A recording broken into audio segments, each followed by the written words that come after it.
Hello. So today I thought I would talk about the change before the change. So perimenopause, basically, the 2 to 12 years in some cases of hormonal fluctuation and diminishment before we go through the actual change in capital letters, which is menopause itself. And that is a moment in time, and it signifies that you have not had any kind of menstrual period for 12 months. So once you go through that moment in time, you are then post-menopausal. But for most women, the perimenopausal time, generally through your 40s, can be very discombobulating and can be a time of a lot of change and a lot of symptoms, which we can put down to all sorts of other things, but are actually because of our fluctuating hormones and our diminishing hormones. So first of all, I just thought I'd give you a little bit more of an idea of what perimenopause actually is, and then we'll look at some of the symptoms, and then we'll look about what we can be doing proactively to help us age healthily. So I am all about giving tools and information in order to age healthily, because we are all aging, and you can either do it disgracefully or you can do it with grace, and you can embrace the fact that we have now got decades of wisdom and experience under our belts. And actually that in itself is pretty sexy, it's pretty appealing, it's pretty fantastic. What is diminishing is when we push against where we are in life, and we mourn the younger woman that we once were, and we compare and we compete, and we try and pull back and go back to where we were, instead of gracefully and healthily aging and embracing this stage. And honestly, that mind shift really is quite profound. And yoga and the yoga tools, the yoga yamas and niyamas, which I will be referring to, can profoundly help us ladies to live our best lives going forward. Perimenopause is obviously a very natural transition towards menopause, which marks the end of our reproductive years. It's a transition stage. So women start perimenopause at very different ages, and it can be really quite hard to know that you are in perimenopause. Most women will start kind of mid-40s. However, some ladies will start in their 30s. It's not that uncommon at all. So our kind of main sex hormone, estrogen, is what starts to rises and falls and rises and falls, and then it carries on falling quite unevenly through this transition stage. We might find that our menstrual cycles change a little bit during the stage. They might get a little bit longer, they might get a little bit shorter, periods might get a bit heavier, or might get a little bit of spotting. And we start to have cycles, and we might not even know that we have cycles, that where we don't ovulate. So halfway through, generally, when we are menstruating, we have an ovulatory cycle, and that is when an egg is released from an ovary, and the gap that is left there, the corpus luteum, that is where the progesterone is then produced in that little gap. And when we don't actually ovulate and the egg doesn't actually get released, we don't then produce the progesterone that we might. And progesterone is also an incredibly important hormone for our brain health, our sleep, just basically everything. So I wanted to talk a little bit about progesterone. It's often something that's a bit overlooked, and yet there is a 75% reduction in progesterone from the ages of 35 through to 50 for women. A 75% reduction in what we produce in relation to progesterone. There's only a 35% reduction in estrogen between the ages of 35 and 50. So comparatively, it's the progesterone that most of us are really suffering not having enough of. So by age 50, there's often a relatively high ratio of estrogen compared to progesterone, and then the estrogen drops off as we come into the actual menopause itself. So quite often it's the last couple of years before actual menopause, average age is 51, that we drop off the estrogen. But until that point, it's not that low compared to how low progesterone is. And what is actually causing a lot of the symptoms of perimenopause is the differential between that progesterone, which has just been steadily diminishing from about 35, and the estrogen, which, yes, it might be fluctuating, but is still relatively steady, relatively high until those last years. And there's a differential between the two, which causes symptoms such as our period changes, as I mentioned before. This is often a first sign, and you can experience change in flow. Periods might become less frequent, and then finally they stop completely. Hot flushes is the symptom that most people know about, and yet not experienced by most women. I mean, well, all women. So it is a very common symptom though, and there's 3 out of 4 women who will experience hot flushes at some point, some often, and others just every now and again. So they can come on any time of the day. They can also come on at night, which can be incredibly annoying, and they can spread throughout the face and the chest, and then they just flush out right throughout the whole body. And so for some women, it can just be there, boom, and then gone. But for others, they can last for several minutes and be really very uncomfortable. And they can also be associated with a real increase in sweating and a feeling of dizziness, and also heart racing, that sort of sense of slight panic. And then there's night sweats. So actually, hot flushes at night are called night sweats. And golly, I remember just waking up completely drenched in sweat.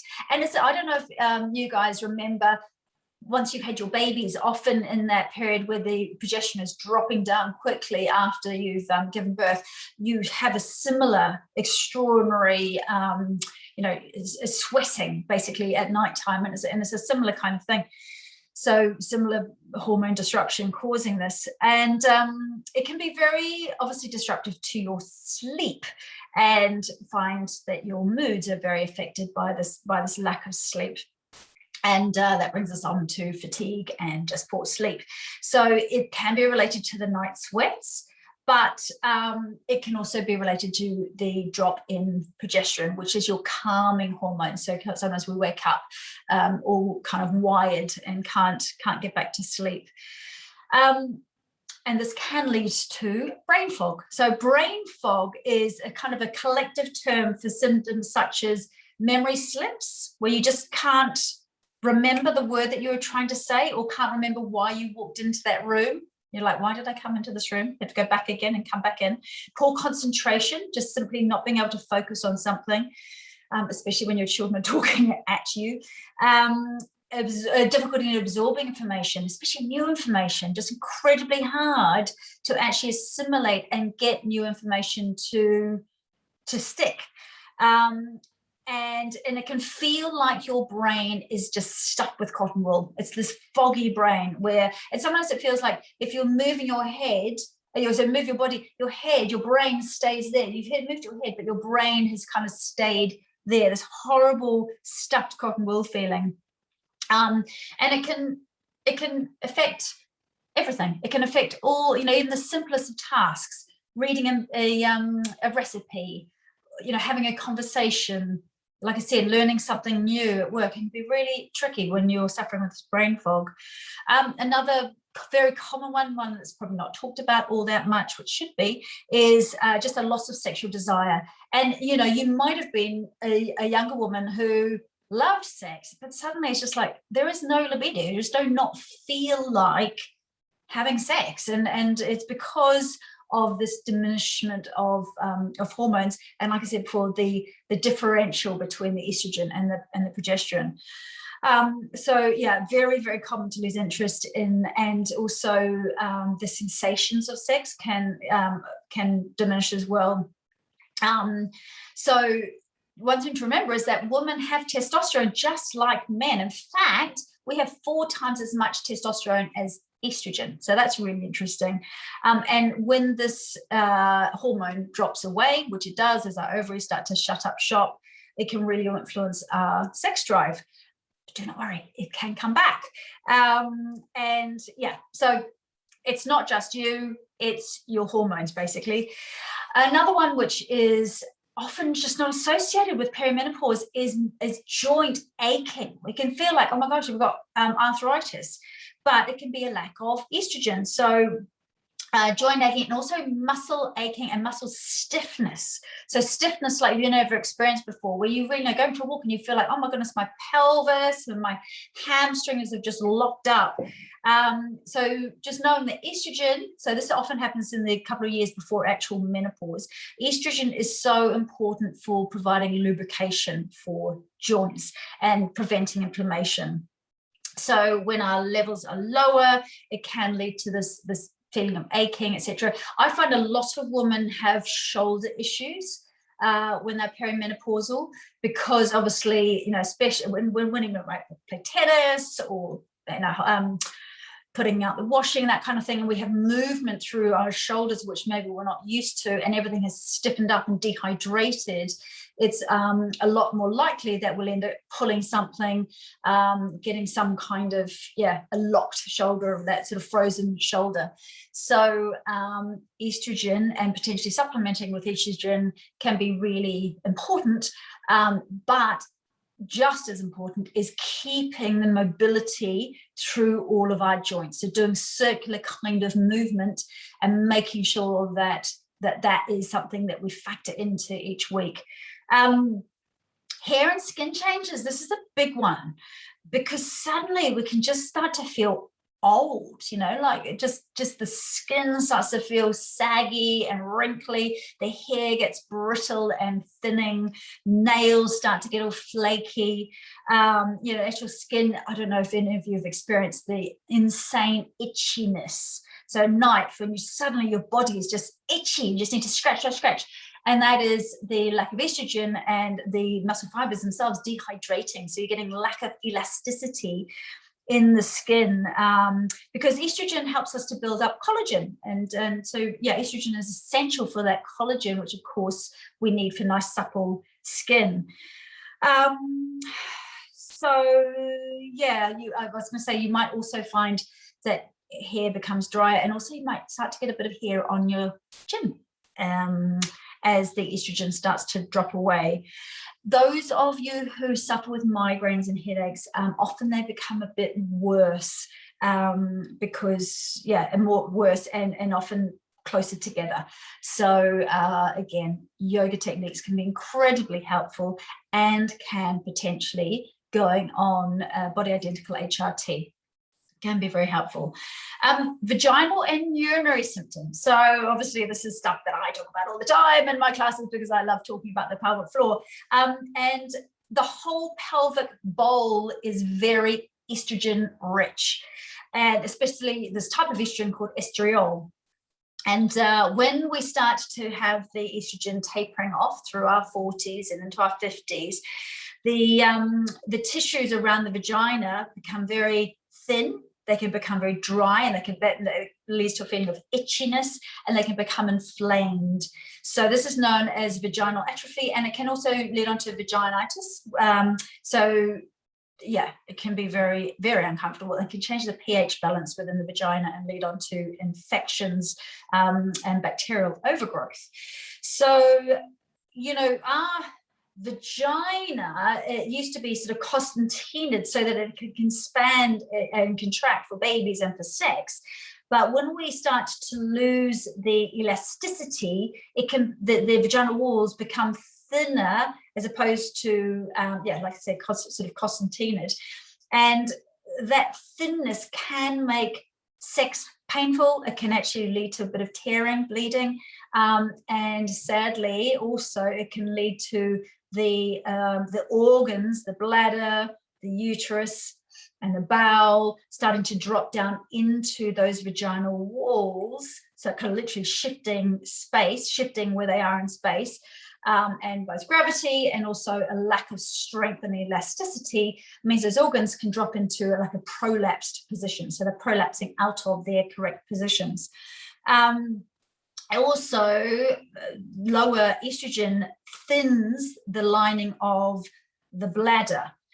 So this is a problem because it leads to a lot more urgency, a feeling of urgency. The bladder becomes a lot more unstable, a lot more agitated. So that feeling of, oh, I need the loo right now. I've got to go to the loo right now. And a frequency, urgency, and sometimes urge incontinence as well. Because the sphincter muscles around the urethra, they lose their plumpness, they lose their ability to close properly. And the urethra itself needs to be nice and pliable, but with a lack of estrogen, it gets quite stiff. And therefore, sometimes it's not able to, to move and work properly. So all of this can lead on to quite recurring UTIs, recurring infections, or even just the feeling of a UTI. So sometimes it's not actually a UTI, but there is the feeling of the UTI there. So that's, very annoying. It can be very, very problematic and very, like I said before, discombobulating is the word of the decade, because without good information, without good tactics and tools up your sleeves, it can be very overwhelming, all of these things that are changing in our bodies, and often quite rapidly. I do need to address, while I'm talking about perimenopause and what happens with the hormones and the changing of the hormones, some long-term issues that are more likely to appear after menopause, more in our 50s, 60s, and 70s. So women lose up to 10% of their bone strength in the first 5 years after the menopause. So when we stop, our ovaries completely shut up shop, we lose 10% of our bone strength. Osteoporosis is a condition where the bones have been weakened. They're much more likely to break. And people who have osteoporosis are at an increased risk of fractures. And even without falling, you can do harm to your bones simply by hugging somebody too tight, coughing a lot, stepping incorrectly and having a little fall, because estrogen is what regenerates our bones, keeps our bones nice and strong and healthy. And of course, this is the hormone that we really lose with our ovary shut up shop. So just so you know, drinking alcohol and smoking are big contributory factors. And there's also a big genetic component there. The other thing is cardiovascular disease. So this is a big one. And it's really important to know that high blood pressure, smoking, being overweight, family history are all contributing factors towards heart disease. But estrogen is what helps keep our blood vessels nice and healthy and helps us control cholesterol levels. So when we're having big fluctuating levels of estrogen, it can really, and then diminished as well, it can really increase our chance of cardiovascular disease. So that's all a little bit depressing, isn't it? However, there is so much that we can do, and this talk is all about the change before the change, and like I said, healthy aging. So our essential elements to this midlife kind of protocol is strength and stamina, suppleness, yoga, sharpness of the brain, speed, keeping yourself able to move in a speedy way and then in a slow way, and sleep. Sleep is really super duper duper duper important. I say that it really is time to embrace and celebrate the change. It is a time to actually go, you know what?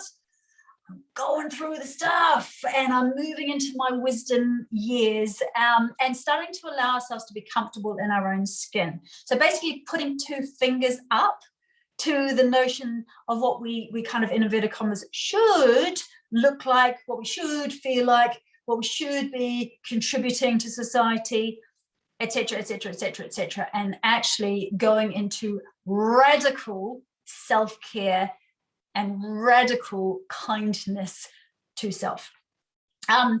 So in yoga, moving on to the yamas and the niyamas, in yoga, there's a term called santosha, which I love to say, santosha, and that means acceptance. It is what it is. 52% of the world's population is going to experience menopause, and 80% of that 52% is going to experience perimenopausal symptoms that are going to be discombobulating. I had to get that word in again, to some degree or another. So santosha means acceptance, and acceptance really is the key ingredient to change. And if you've ever been to one of my yoga classes, you would have heard me saying that. So acceptance of where we are in this moment in time is that key ingredient to things actually starting to change. So the other yamas, come into this now. So tapas is a word that describes taking responsibility for what you need to do to facilitate change. So it is doing what you can in a positive way to impact your life in a positive way, to create the impact that you want for yourself. So this is tapas. Ahimsa, so another one of the niyamas, the ahimsa means non-violence. So at this time of our life, I really feel that means non-violence towards yourself, primarily towards yourself. So at this age, violence towards yourself is staying in that same stuck cycle of yo-yo dieting, for example. It is restriction of any sort. It is shaming yourself or others for what's going on with your body and with your brain at this point in time. Minimizing yourself. These are all forms of violence against the self. It is all forms of self-harm. And so it is a choice to make, to decide that enough is enough, that this vessel that you have been gifted in this lifetime is worth non-violence against, it is worth being kind to. And that mind shift, that decision into a different way of thinking about yourself and life can be profound and very life-changing. Swadhyaya, lovely word. Swadhyaya means self-study. So in yoga, literally every breath we take and every move we make, there's a song that I could sing to accentuate that. So is Swadhyaya, because we are self-studying, we are watching ourselves, and that's why yoga is so powerful, because it pulls us into this moment in time. Our brain isn't thinking about what we could be doing in the future. It's not projecting, and our heart isn't pulling us back into the past and ruminating or having any regrets, etc. We're right here in this moment in time with the breath, with the body, and we are studying what is presenting in this moment in time, and that links into the acceptance, the santosha. So we're looking inwards, and Swadhyaya is a spiritual journey. So it's very much a profound recognition of not just what we're looking at as presenting, but we're also able, when we're thinking about Swadhyaya, to read spiritual texts, for example, read poetry, etc., and see ourselves mirrored in the words. So get profound messages from other people's experiences. And we start to observe our habitual thoughts with Swadhyaya, and we notice when our thoughts are in patterns which are not actually for our higher good. And we start to really recognize that thinking is just electrical impulses in our brain.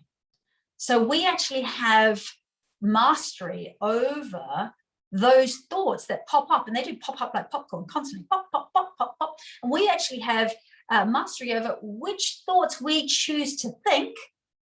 So thinking becomes a tool as opposed to thinking ruling us, and which thoughts are simply the bad bits of popcorn, those thoughts that we are not pro us, they're very much ahimsa, they are violence against the self, and we literally are able, with this swadhyaya, this self-observation, to go, there's that thought again. It might be in a different package, but there's that thought about I'm not good enough. I'm simply not going to let myself think it. I'm going to let that thought drift away like a cloud in the sky, and I'm going to come back to my breathing, to the sensations in my body, and I'm just going to observe. And then another thought will pop up, and you're like, is that, yeah, no, I'm not going to think that. I'm just going to let it go. Extraordinary power and mastery over those electrical impulses in the brain. Now, the last one, the most powerful one, is Ishvara Pranadhara, which again is a wonderful word to say. Ishvara Pranadhara. This is a state of grace. And I honestly think this is the most profound way to think of this stage in our lives. It's difficult. We are going through a stage which is very difficult. And we could slump down into a real sense of overwhelm and be pulled right under.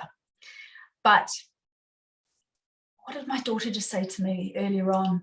I was trying to teach my son some of his physio exercises, which is very difficult. And my daughter said to me, what she said, she's been very tongue-in-cheek. She said, Jesus gives the hardest battles to his strongest soldiers, or something like that, which made me laugh. So Ishvara Pranadhara is being in a state of grace where we literally release our grip on how things, in inverted commas, should be. Yeah, so we let go of thinking life should be a certain way, and instead we step into this freedom of embracing what is. And this is this total freedom in surrender. When we surrender into, that kind of river of life, and we step into the unknown, knowing that doing this is the key ingredient to change, which circles us back to that acceptance, that santosha. So Ishvara Pranadhara is being in the state of grace where we lose our grip, our tight grip on how things should be, and instead we open up and we step forward into simple letting life take us. Yeah, so it's a sense of letting go, and I can only describe it in there is freedom and surrender. So I'll leave that one with you. Again, yoga and yoga philosophies and the ability just to move and breathe into stillness, it can be profoundly helpful at this time of our lives. So let's talk about what we can control and how we can control it. Because I'm always saying, like, control the controllables. Ishvara Pranadhara means there are a lot of things that you can't control. Don't try to control those things. Control the controllables. So, of course, lifestyle changes have to be a part of the change. And if you are carrying on living like you're in your 20s and your 30s, you are a fool. I'm sorry, but this is probably not the right place for you, because I really, really believe you have to step into this next stage, this next phase with grace. And part of that is just going, I'm no longer able to keep pushing through. I don't have the testosterone to do that anymore. My estrogen has dropped away. I do not have that anymore. My progesterone, that's dropped right down. I don't have that anymore.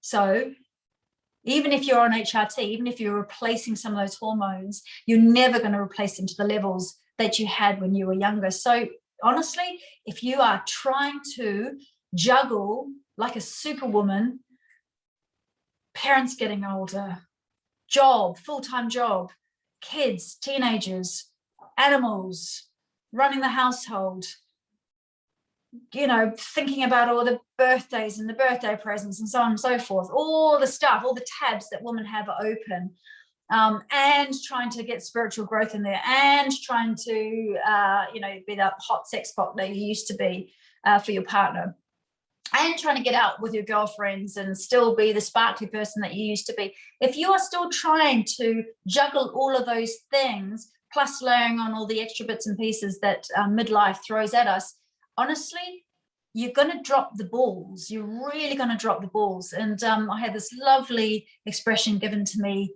recently, where, you've got 3 balls in life. 2 are glass balls and 1 is a rubber ball. I think I've got this right. Let me just see if I can remember it. So 1 is your relationship. 1 is your health and your well-being. And 1 is your career. Hang on, maybe there's 2 rubber balls and 1 glass ball. I can't remember. Anyway, the balls. And basically the thing is, which of those balls could you drop and it's not going to smash and ruin your life, basically. And you can drop your career ball and it can smash and it's not going to kill you.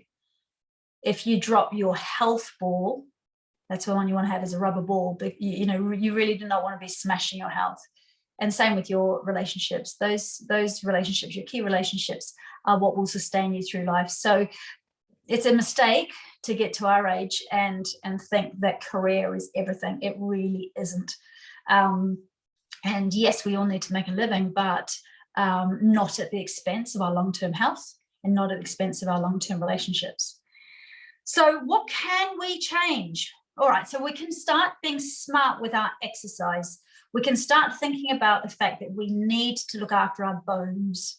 We need to do weight-bearing exercise. It doesn't necessarily need to be weights, although weights are brilliant because they also strengthen your muscles as well. It can be weight-bearing with our body. So that's why in yoga classes, especially my posture and pelvic core restore classes, I try to always incorporate a lot of joint and bone strengthening, using body weight, focusing around, the hip joints, the thigh bones, the wrists, the shoulders, the areas of the body which become often the weak points as we get older.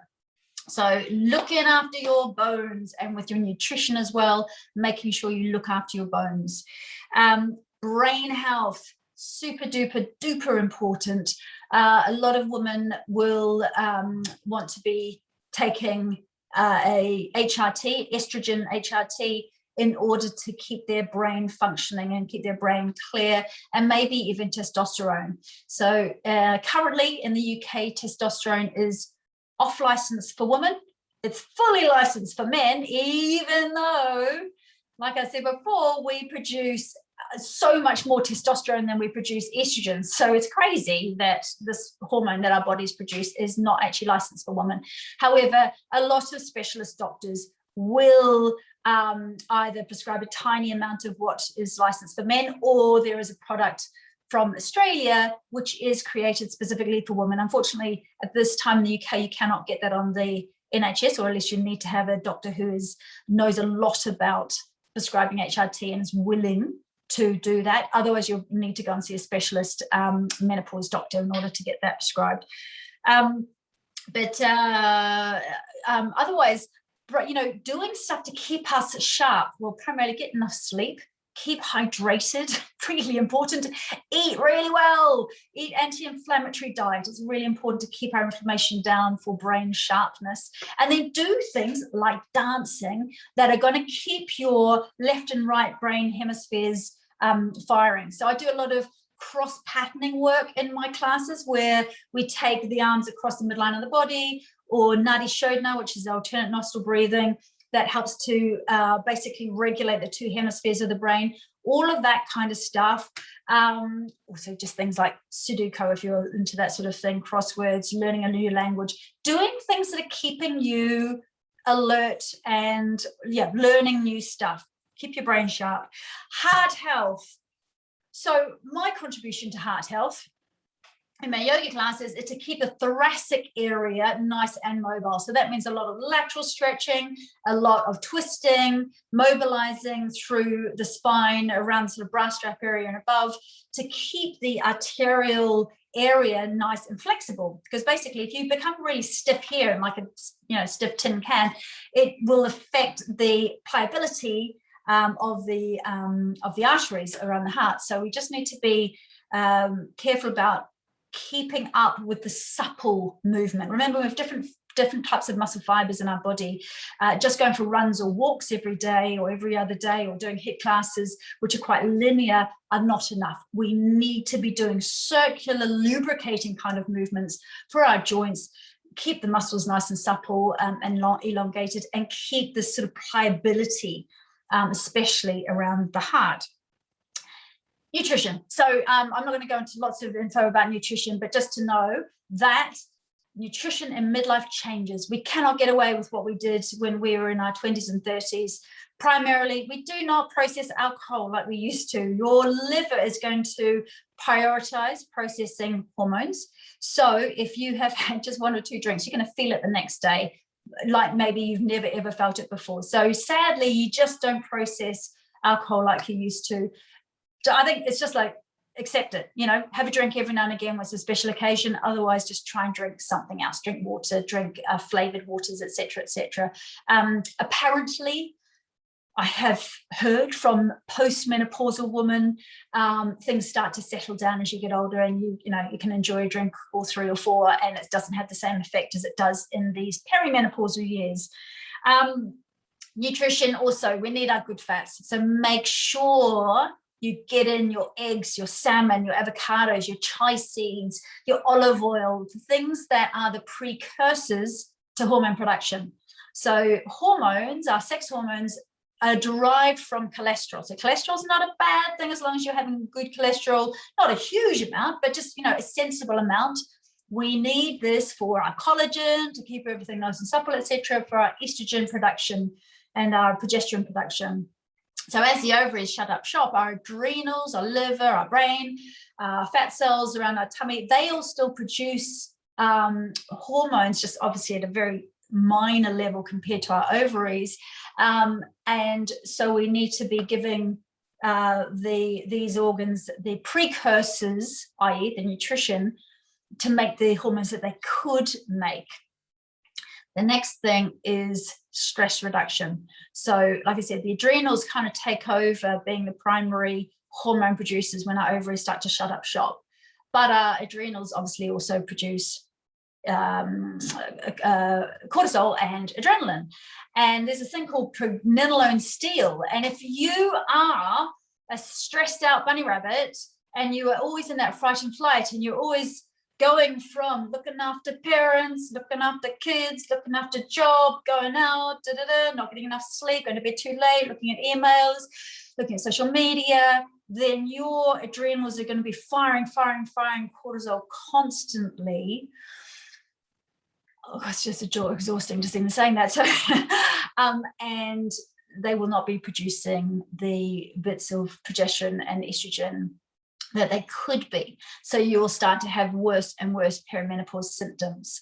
So basically, we have to calm the F down when we are in this midlife period. It doesn't mean that you have to knock everything off your plate. Obviously, you can't just say to your kids, I'm really sorry, perimenopausal, you're going to have to leave home. That's not going to work. So take off your plate the things you can control, that you could say no to, even if they're the things that you love, that you want in your life. Sometimes we just have to say no. So it's starting to have boundaries around your self-care. I call it your needs creed. And basically, self-care is the most selfless thing that you can do. If saying yes to being on the PTA, if saying yes to doing that extra bake sale or whatever it is, saying yes to, doing your kids' homework with them means that you don't get to go and do a 10-minute guided meditation. It means you don't get to go and do a yoga practice. It means you don't get to go out and do a walk in nature. Then changing those priorities, learning to say no, and knowing that later down the track, you can have plenty of time to say yes. But if you don't look after yourself now, there might not be time down the track. You might be one of those statistics with osteoporosis, with cardiovascular disease, with cancer. So it's really harsh, but really, really important to note that in midlife, there is no getting around learning how to calm the adrenals, to calm the whole central nervous system is super, super important. It's probably the biggest thing, along with sleep, that you could be doing to age healthily. And it's honestly, I talk to a lot of my best friends, and I'm like, and I was like this myself. When I was younger, I just pushed through, and I had this kind of badge of honor of being busy. Now I try to have the badge of honor of not being busy, or trying to just to knock things off my plate as soon as I can. It's not big and it's not clever being busy all the time. It leads to burnout, and burnout is a horrible, scary place. I know, I've been there, and I never ever want to go there again. And all I can say is, ladies, if any of you are listening to this, my biggest advice is please, please, please prioritize your sleep and prioritize giving yourself downtime, learning how to breathe, slow your breathing down, use your full lung capacity, sort out your posture, do the work now, because it will pay dividends down the track. Guided meditation, so that you're sort of talked into those deep states of relaxation is the bomb. It's the way to go. It works.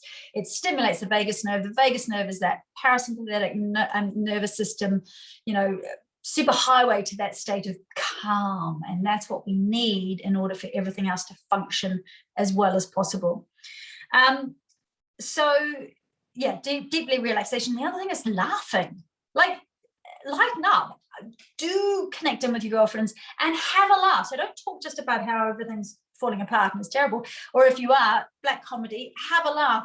The more we can laugh, the more endorphins we create. And endorphins really are they're paramount to healthy aging as well. So we get endorphins from laughing hysterically. We get endorphins from movement. So movement like dancing and, walking out in nature, maybe going for a run if that's not a stress for you.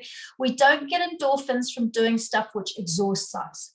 So if you do a HIIT class or go for a run or go for a bike ride or whatever, and you come back and you're shattered because you've also been working hard all week, that's not creating endorphins, and that's just going to put fat around your belly, basically. It's stressing your body even more. Your adrenals are going to be creating cortisol and adrenaline, and they are going to stop producing the hormones that you need, and you're likely just to get feeling fat and feeling exhausted. So it's movement. It is sex. Sex is another way to produce endorphins and oxytocin. So whether it's just with yourself or with somebody else, sex is a great one. And the other one, I can't remember. What have I said? Have I said deep relaxation, movement, deep relaxation, movement, sex, and laughing. So those are the four main ones. We can delete people from our lives. That's okay. If you have people in your life that are really stressful, then at least at this period of time, just see them less. Boundaries around what you will and will not put up with. So if there are people in your life that bring you down, that when you leave them, you feel depleted, exhausted, they are energy vampires, don't see them so much anymore. Try to do whatever you can to just be very protective of your energy. And, like I said, start a meditation practice. I've put guided meditations in the chill out space. So try practicing with those. There's so many on YouTube. So find something that works for you and do it regularly. Relaxation is a learned response. The more we do it, the more powerful it becomes, and the quicker we just drop down into that deep state of relaxation, and the more effective it is. So the more you practice it, the better it is. I find that most people can't just sit down and meditate. They need to move into being into their bodies, into their breath, slow their breath down, get comfortable in their bodies, which is what yoga asana does, and then sit, and then quite often need to be guided in a guided meditation with visualization, etc., into a state where they feel totally relaxed. So if that's you, you're not alone at all. Not everyone, especially when we're so busy, can just sit and focus on their breath or focus on a flame of a candle, whatever, and be comfortable and just let go of all of their thoughts. It does. That's yeah, that's quite hard.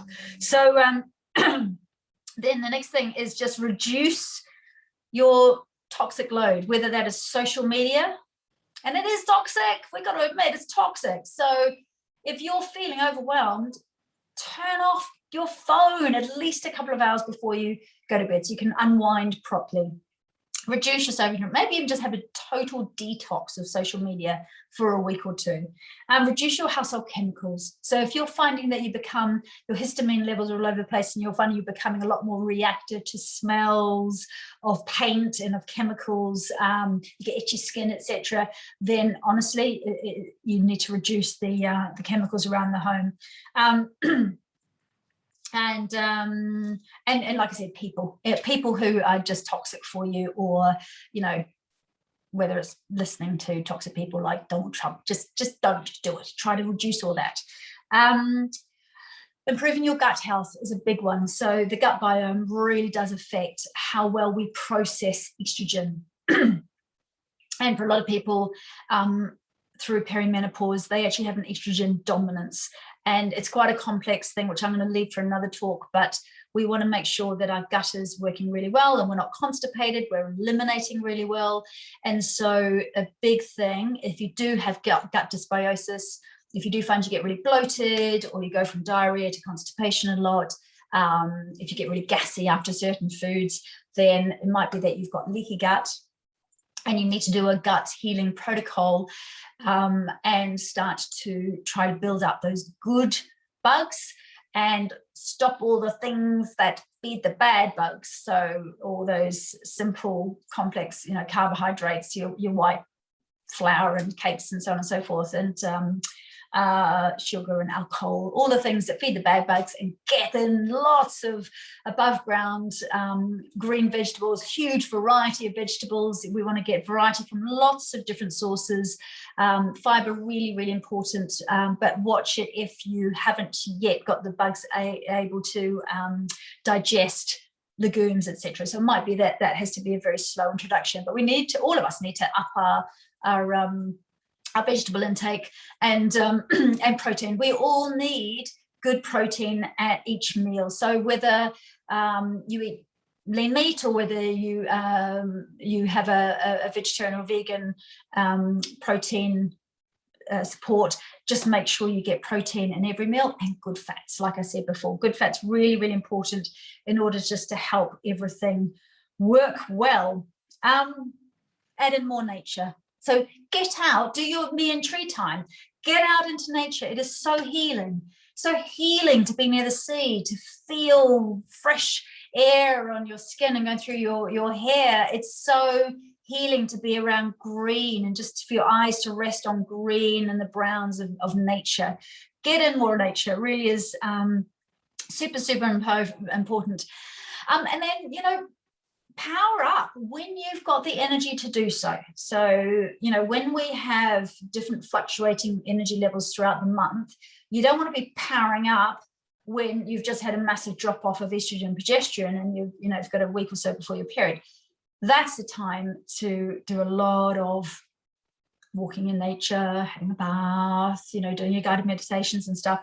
But sometimes we have this big surge, often if we are still cycling after our period, and that's when you want to power up and do the exercise that makes you feel strong, makes you feel good, and know that we're entering the next half of our lives, and this is exciting. It's not the beginning of the end at all. It's time to create this compelling and exciting new vision for our future, and really go for it. So that's pretty much all I wanted to say. I did have a question come in the other day about progesterone. I thought, oh, that was really interesting, and I wanted to tap in.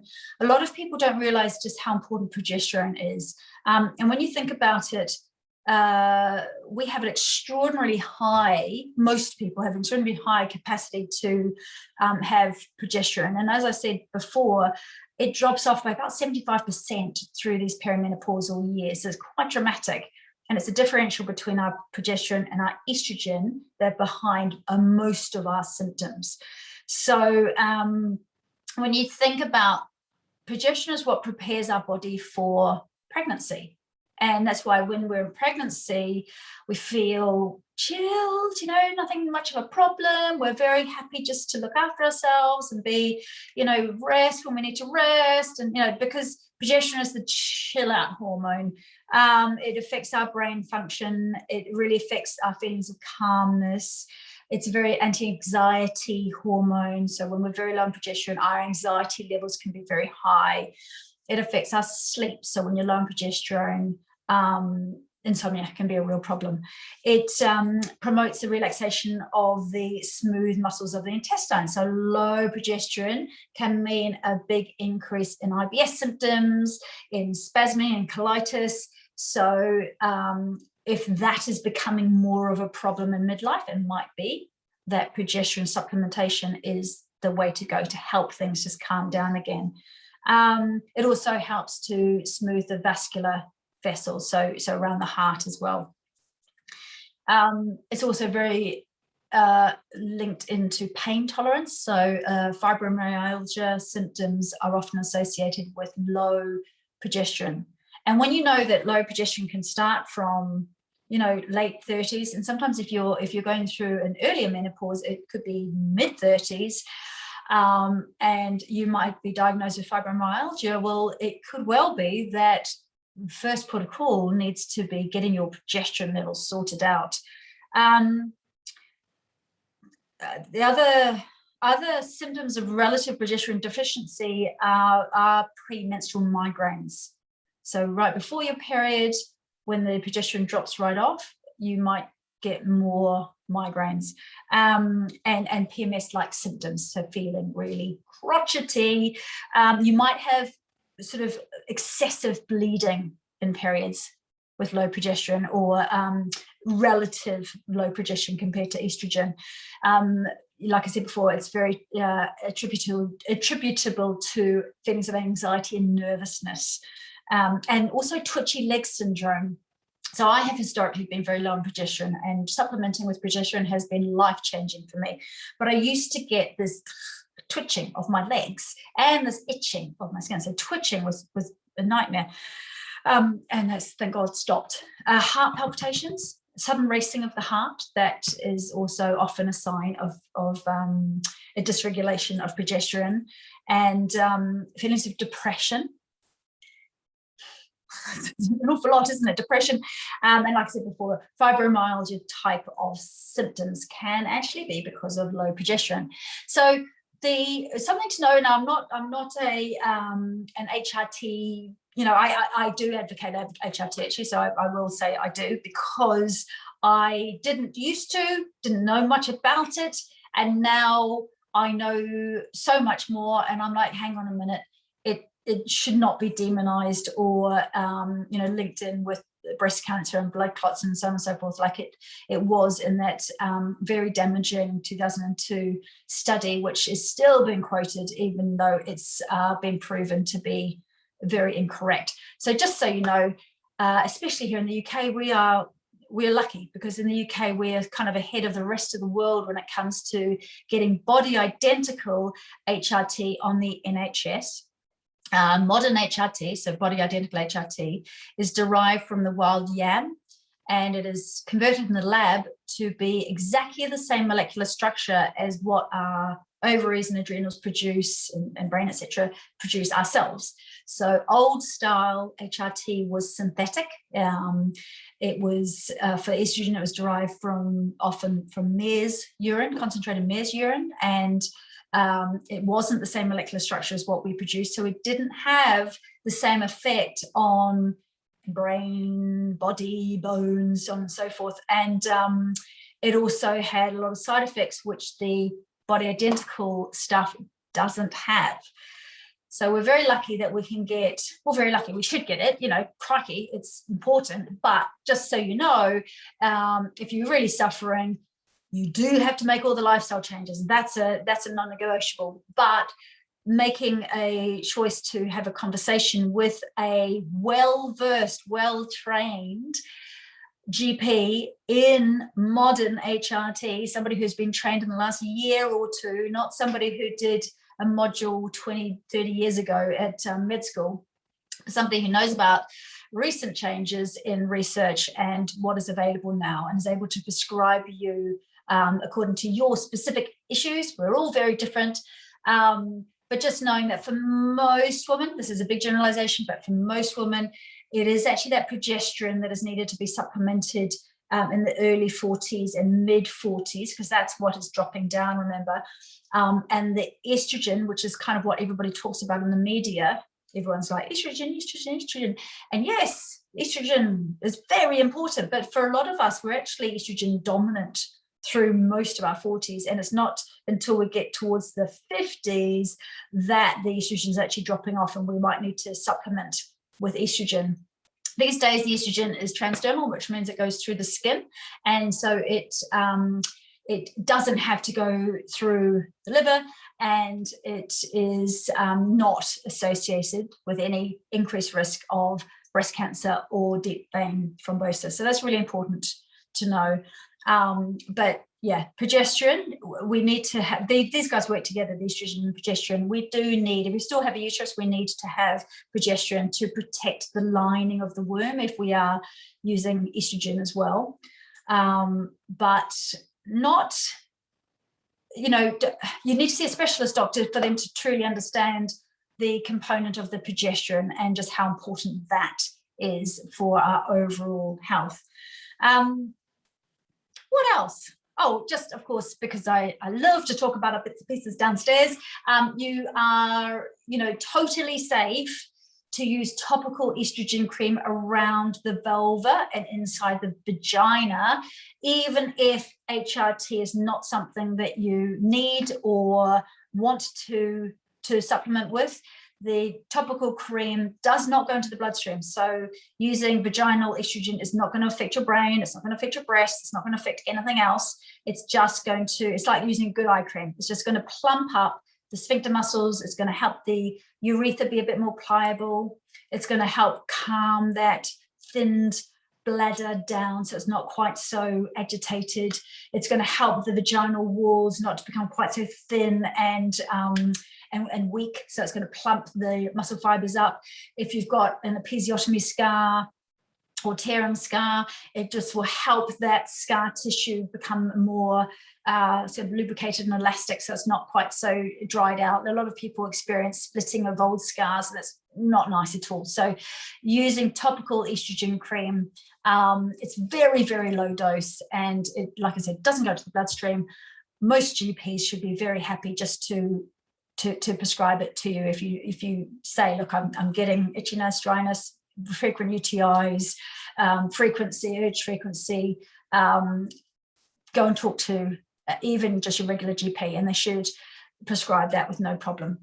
Anyway, so I hope that has been useful. I just wanted to talk about perimenopause. There's a lot of stuff. There's a lot of stuff that is going on, and it can be incredibly overwhelming. It's why I have created the womenswellbeing.me space. I just wanted a place where you could get information, you can listen to these podcasts, you can read some articles, and then you can also do the practices that are going to help you to regulate that central nervous system, to keep your bones strong, to keep your bits and pieces nice and mobile and strong, get your posture sorted and get your breathing sorted, so that you're much more likely to sleep well, and so on and so forth.